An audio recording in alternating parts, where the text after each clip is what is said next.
Not surprisingly, I'm going to talk about the Hittites. I usually do. Our old friend John Crow has spent the last 2 years or so trying to get the ear of some of the major historians. He goes to various meetings in London, and he's certainly, people like Hawkins, Renfrew have listened to him and nodded. And John actually got as far as giving a presentation at Cambridge in January on this sort of subject. But in talking to John, we tried to work out, how do you actually get at conventional historians and persuade them that us revisionists do have some sort of activity, and maybe revisionism is a valid academic activity. And talking about that, John and I realized that maybe what we need to do is back off a bit. And the first thing is to present to the historians anomalies, their own data, not revisionists' ideas or anything, but just present back their own data and show them the mess that's accumulating. And so that's how this presentation came along. 12 Hittite anomalies. What I want to talk about is anomalies in the current arrangement of Hittite history. And most of what I will present here, in terms of the words, are not mine, but they're taken deliberately from the various experts. And so the idea is that the first step maybe to get people to listen is to say, look at the problems that are there. Don't worry too much about what we think the solutions are, but just at least acknowledge there are problems. And right back into very early SIS days, Peter James wrote this little statement on Hittite history. It's always the best one to look at because it's the one that always seems the most peculiar in conventional history. Peter said that the Hittite world became divided into two chronological and to some extent geographical parts. One, the Hittite Empire, based in the 2nd millennium, and then the so-called Neo-Hittite period, based in the 1st millennium. James pointed out the two cultures share the same script, same artistic tradition, but are separated by 2 centuries. And just a picture of conventional history, what James was saying, I would regularly through this refer to the early period and the late period, and this is the conventional dating. You have the early so-called kingdoms based on the Anatolian plateau at the capital of Hattusis, about 1700 to 1200 BC. Then there's 200 years where there are no Hittite artifacts or any Hittite culture available. And then around about 1000 BC or a bit later, you get the Neo-Hittites. And Hittite culture is created again and lasts to sometime around 700 into the 7th century BC. 2 distinct periods. And as I said, I'll tend to say early period, late period, or sometimes part of the early period is called the imperial period, when the Hittites were very powerful and bumped up against Ramesses II and the Egyptians. And just to put some geographical context, this is the sort of area I'm talking about. The Hittite kingdom was based at Hattusis, right on the Anatolian plateau, well north of the Taurus, but they ruled areas coming right down into Syria, places like Ugarit, opposite Cyprus on the Mediterranean coast, and the great fortress at Carchemish. So we'll cover that sort of area as we go through the talk. So Carchemish will feature several times. Ugarit comes up, and we'll regularly talk about Hattusis itself, the capital. So into the anomalies.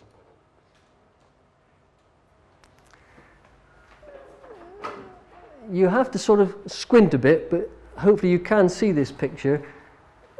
The king sat on his throne. The guy is called Hartappus. He is only known from this inscription. There is no other record of this chap. the monument has got a long hieroglyphic inscription plus this picture. And it's a place called Kizildag over in southwest Anatolia.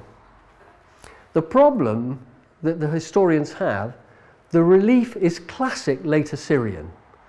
You can find this style in late Assyrian reliefs, 8th, 7th century, that time. But the hieroglyphs, there are a lot of them in this inscription. You can see just a few up by his head. Those little symbols there spell out his name, Hartappus, and the name is repeated in the inscription, which is all about his exploits. So, little difficult here. The hieroglyphs appear to be of a very early type. They use very special symbols that aren't used in Neo-Hittite times. So historians struggle to sort out Hartappus. The relief is late, but the hieroglyphs are early.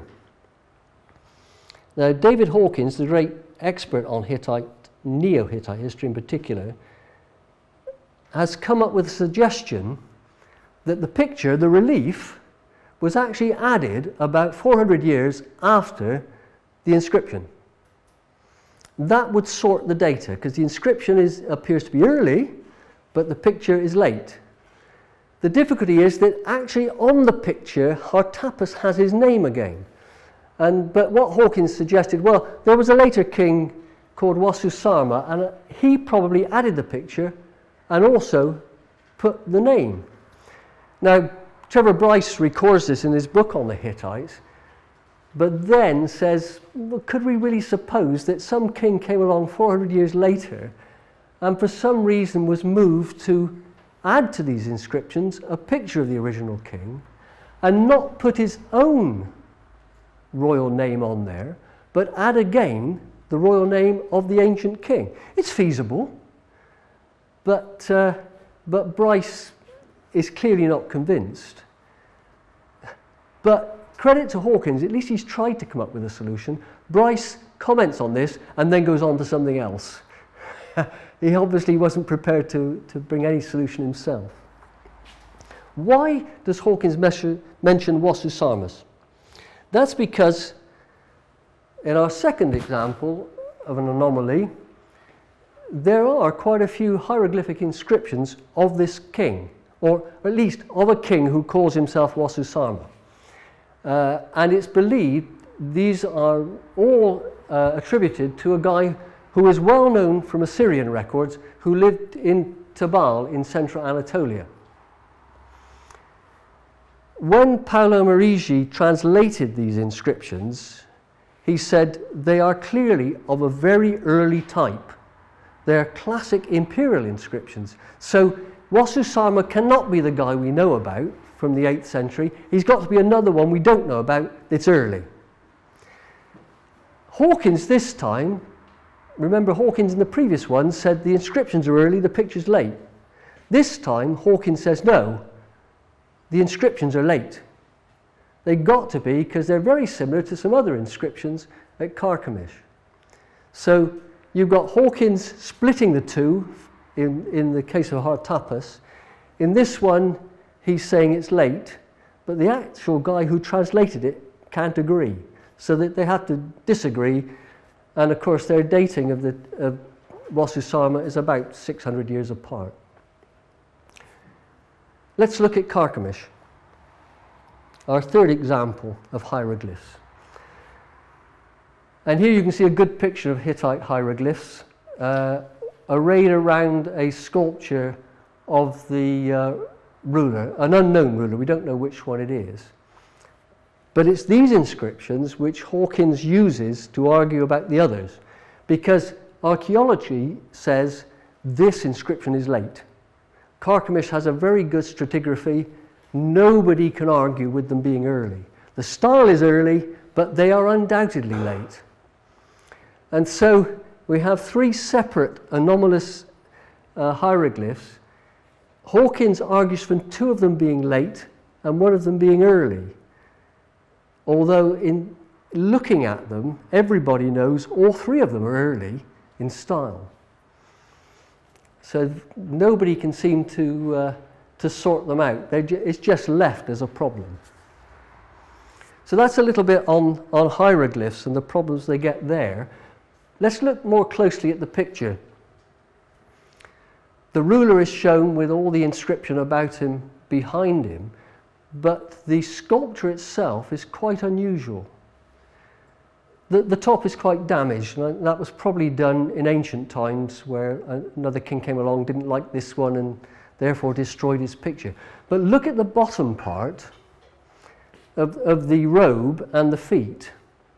Unlike most relief sculpture, the ruler is shown in a sort of three-quarter relief. He's almost carved in the round, but not quite. His back foot is complete, and most of his robe is complete, but not quite. It is very unusual. You only find this sort of sculpture in classical Greece, where the sculptors tended to pull the sculpture out of the relief and create more or less a round image. But in this time, 700 BC, this is a very unusual form of sculpture. In fact, there are only 3 examples known, and they're all Hittite. This is the very famous relief sculpture on the King's Gate on the Hittite capital at Hattusis. Bugas Koy is the name of the site of the ancient capital. Dated to 1350 BC, it's an imperial sculpture. We know which emperor had this gate carved. So very clear history around it. Notice in the 2 pictures again, it shows exactly the same feature, that the soldier is in a sort of three-quarter round carving. You can see 3/4 of his head, which is extremely unusual in relief sculpture. You can see his nose. Again, both of his feet are carved in the round. So it's this same very high relief, very unusual. This is the early example. The other 2 are late. The one we saw on the previous slide from Carchemish, and another one at a place called Saxagozu, which is a little north of Carchemish. Only 3 examples. The sculpture is almost identical in style, even to the rulers looking in the same direction on each one. Any art historian looking at these without the dates would say they were probably carved by the same man, or at least by the same artistic school. And yet 2 of them date to 700 BC, one of them is 650 years earlier.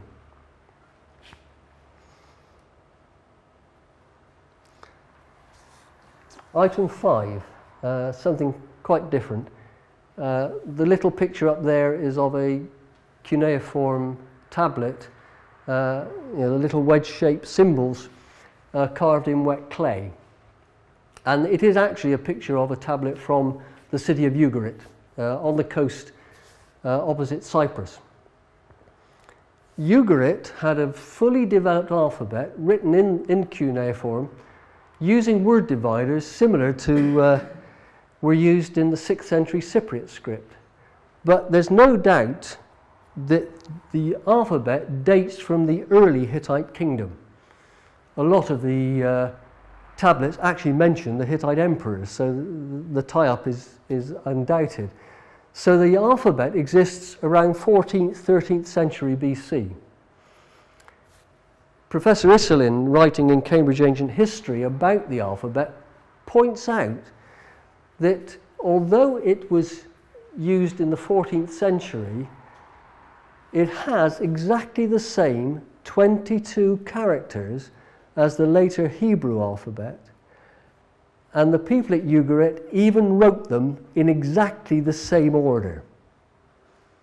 So the alphabet is identical to the alphabet that was created hundreds of years later in the same sort of area, Phoenicia and Israel.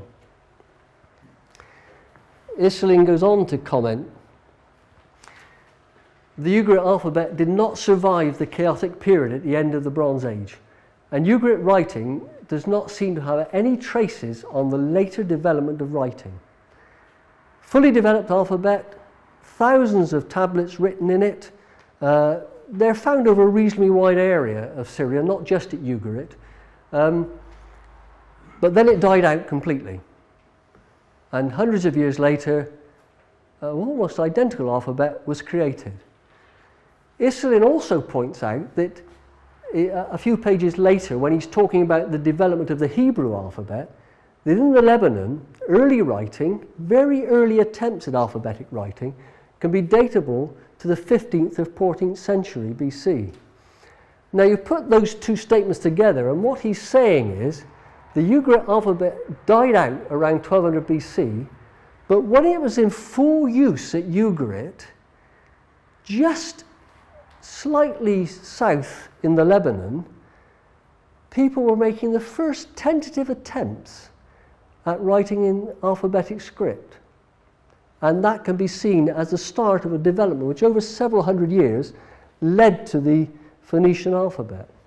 Now, how did these people in the Lebanon, where some of the Ugarit tablets actually have been found, not know that the people at Ugarit up the coast had a fully developed alphabet anyway?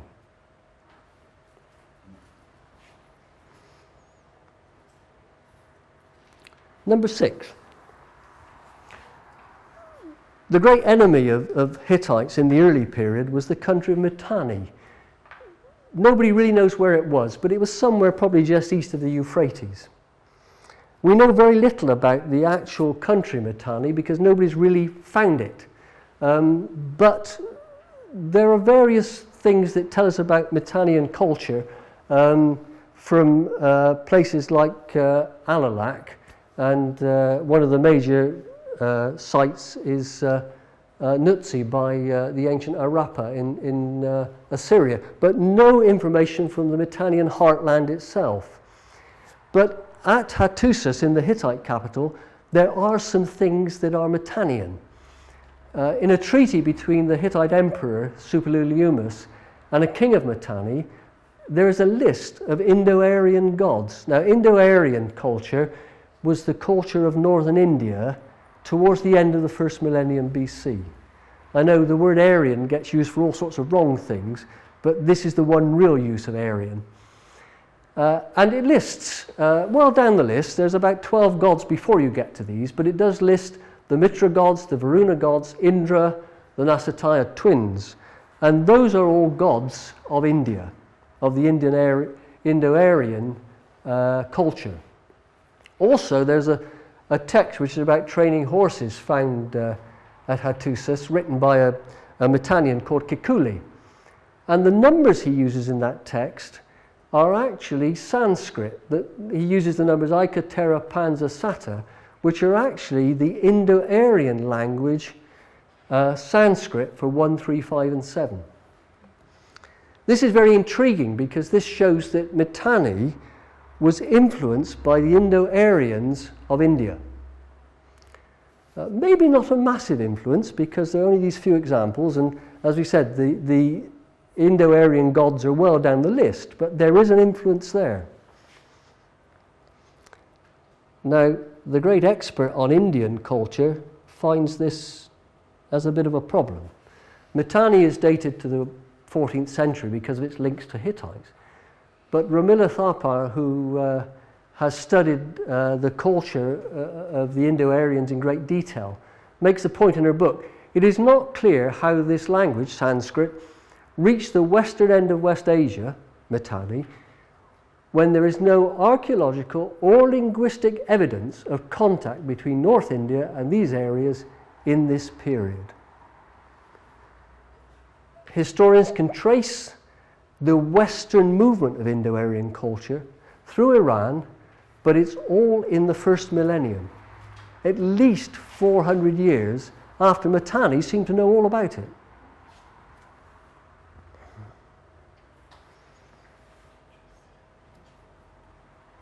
Item number 7. This is taken from Kurt Bittle's book. Kurt Bittel was the archaeologist of Hattusis. Worked there for many, many years, a major team excavating the site. Excavations go on today as well, but he did most of the early work. One of the great problems they had was with the major gate. You can see the plan view of the gate. You go in that way, 2 towers, looking over the entrance to the gate so that you could throw hot pitch and shoot arrows at whoever might be attacking it. A first gate, then a chamber, again to delay attack, and then a second chamber. Bittel comments, this gate with its 2 sets of doors and a chamber slightly set back within the curtain walls represents a type one would not expect to find in such an early period.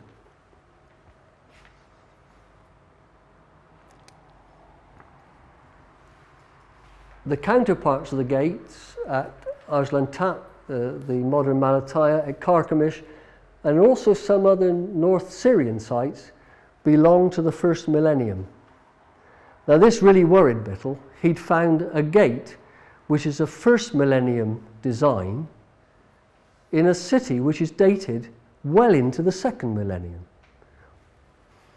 He sent his team back, and this is what he comments on what they found. However, on the basis of careful investigation of the foundations, foundation trenches, and their contents, and by the structural connection with the city wall, it has been proved beyond doubt that the gate belongs to level 4B2 and therefore no later than the middle of the 14th century. It's the only example from that time.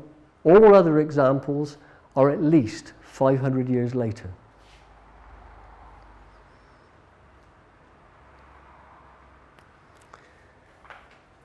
The greatest monument of the early period of Hittite history is at the site of Yazlikiah. It's about half a mile, about walking distance from the capital.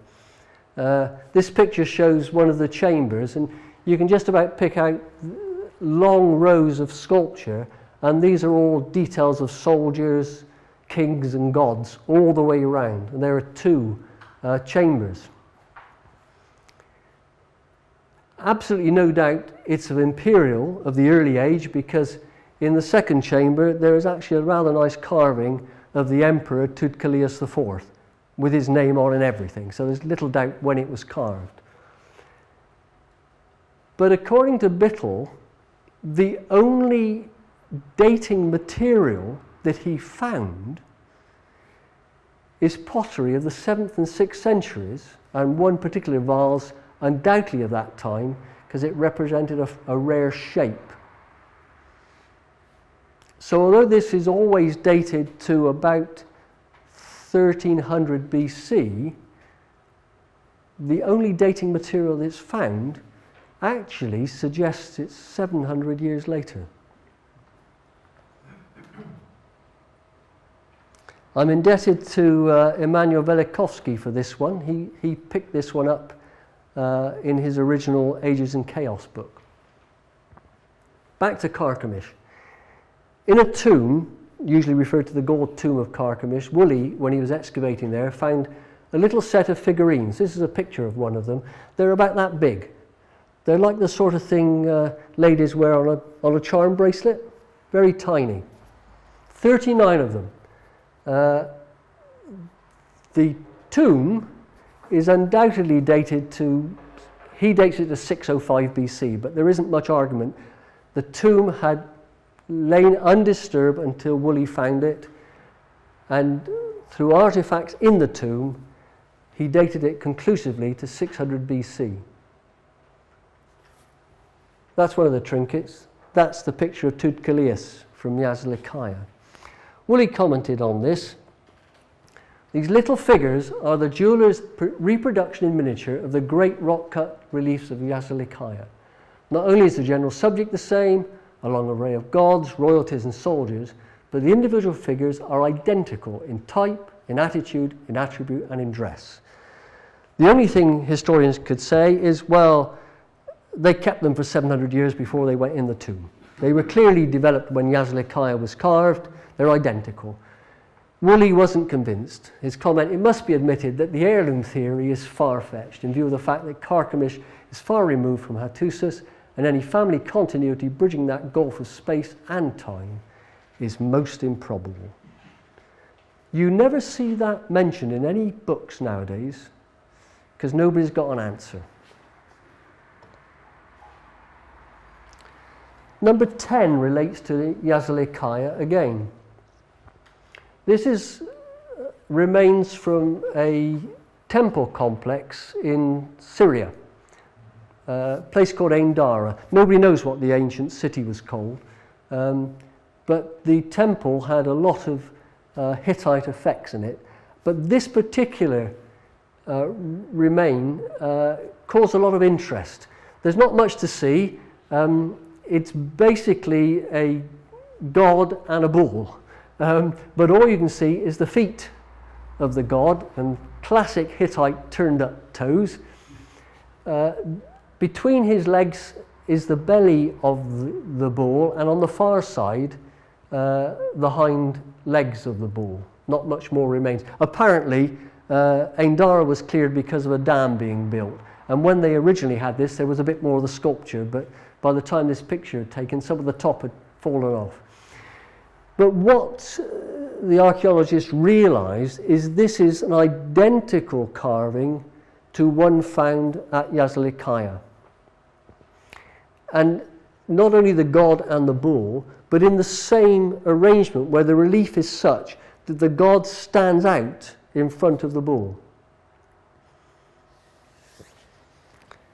And Robert Alexander has looked in detail in this, and he makes a couple of comments. There can be little question that the later relief at Ain-Dara derives from the composition on the walls of the imperial sanctuary, Yazilikaya. He's absolutely convinced one has been a copy of the other. But then he almost contradicts himself by saying one can scarcely posit a direct resort to Anatolian sources, i.e. Yazilikaya, during the later stages of this work, the development of the temple. So in one thing he says, well, one obviously is derived from the other, but how can you suggest that? They're at least 500 years apart. So again, it's something that's just left with no real idea of what the answer is. Number 11. This sculpture is high on a hill at a place called Gabr Khalesi. It's about halfway between Hattusis, the Hittite capital, and Gordian, famous for the Gordian knot and all that, the ancient capital of Phrygia. So it's west of the Hittite capital. Major monument, not just the carvings, which are about 4 meters high, but some of the stonework you can see at the top is actually a sort of shrine, and the stones were brought over many miles. It's the Hittite equivalent of Stonehenge in terms of moving stone about. There's a lot of imperial pottery there, and absolutely everybody agrees that the whole structure was put together in the early phase of Hittite history. But you have a similar problem here as we have at Yazilikaya. The only independent dating material is Phrygian ware, and it all dates to the 7th and 6th centuries. Gabr Khalesi is dated to about 1300 BC, but if you believe the pottery, it's 600 years later. There's also quite a lot of building at the site. The Hittites were believed to have been there for about 150 years. And there's quite a lot of administrative buildings that obviously went with the shrine. And the conventional approach is the Phrygians came along about 600 years later, and they built some more buildings and lived there as well. But nobody's been able to sort out which are Hittite buildings and which are Phrygian ones, because they all seem to be mixed up. And it begs the question, why would the Phrygians come along 600 years later and build their buildings in amongst and on top of the remains of other buildings? Again, a mystery which nobody has a good answer to. Number 12 is a sculpture, or two pieces of similar sculpture. The left one is on the gate of the Hittite capital. It has the cartouche of the emperor Tudkalias IV, the same guy that had Yazilikiah built. Now, the picture's a bit reconstructed. You can see that there's a piece, and that's really all that remains, because the gate was destroyed in ancient times when the capital was destroyed. It's dated to about 1250 BC. Look at this carving, which comes from a place called Saxagozu, just north of Carchemish, and notice the similarity in the concept and the motifs.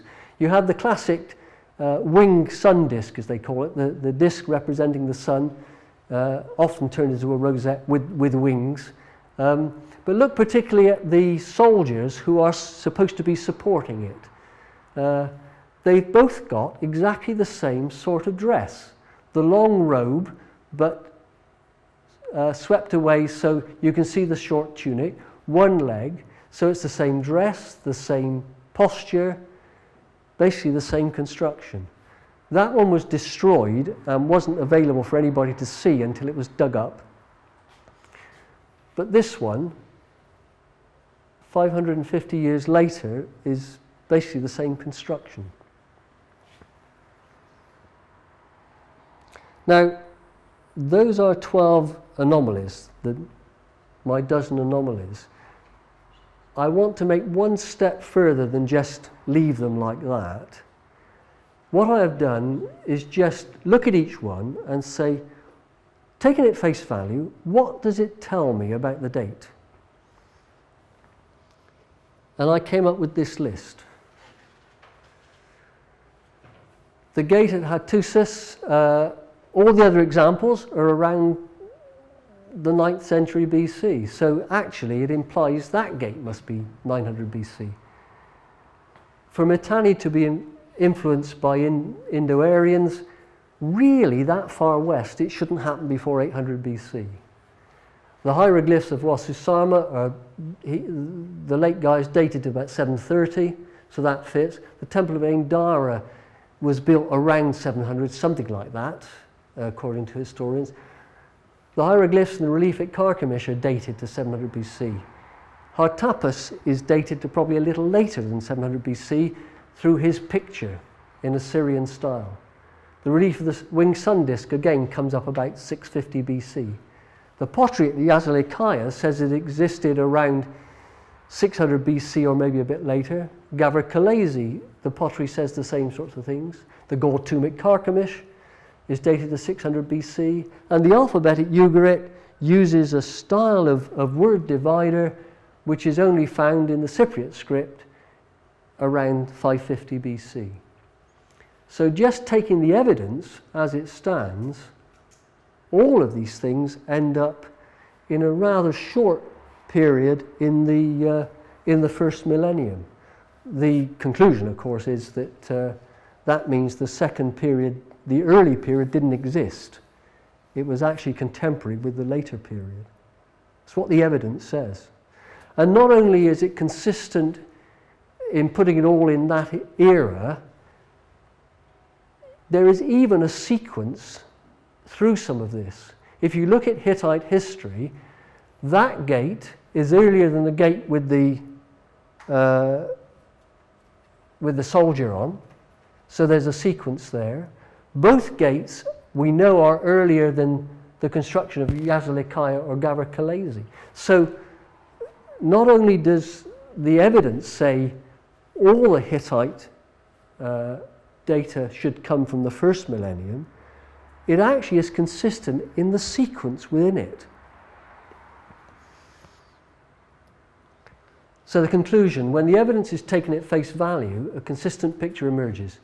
The early period of Hittite history must be redated to be contemporary with the later period. There were not two periods completely separated by 200 years. They were actually the same period.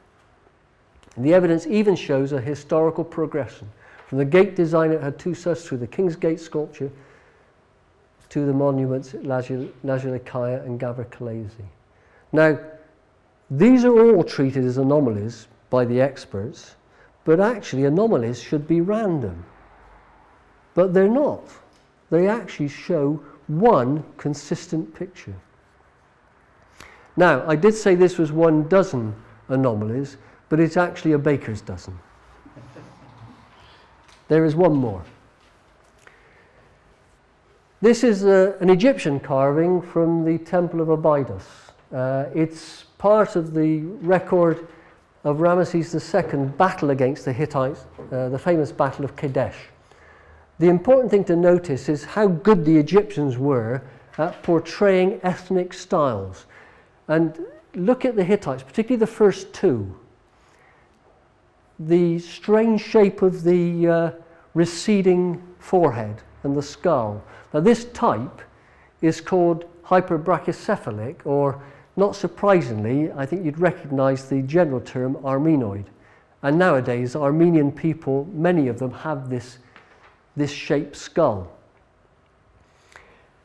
Not only were the Egyptians good at this, several of the Hittite sculptures themselves on the monuments show exactly the same shape of skull.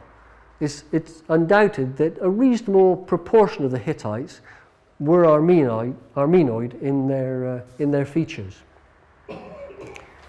Which is fair enough. Oliver Gurney, in his book on the Hittites, identifies there's a bit of a problem with this. In all the excavations across the Middle East, no one has found a skull of Armenoid type in the 2nd millennium. Every single example is dated to the 1st millennium. Gurney despairs. It seems impossible to reconcile these facts with the monuments. Surprise, surprise. Okay, that's it.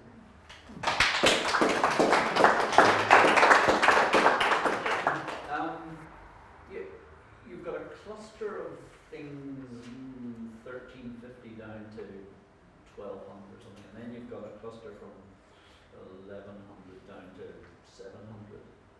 And you talk about them being 200 years displaced. But in reality, they're more like 500 or 600 years displaced. Well, if you overlap the gap between them is 200. Yeah. But if you put them side by side, You'd have to move. you've got to move. half a millennium. Each one of them is about 300, 350 long. Oddly enough, they're both about the same length. So you've got the 200 gap, so you have to move this one by about 600 years to line it up. Is that not asking quite a lot? Is that not a big move? It's phenomenal, isn't it?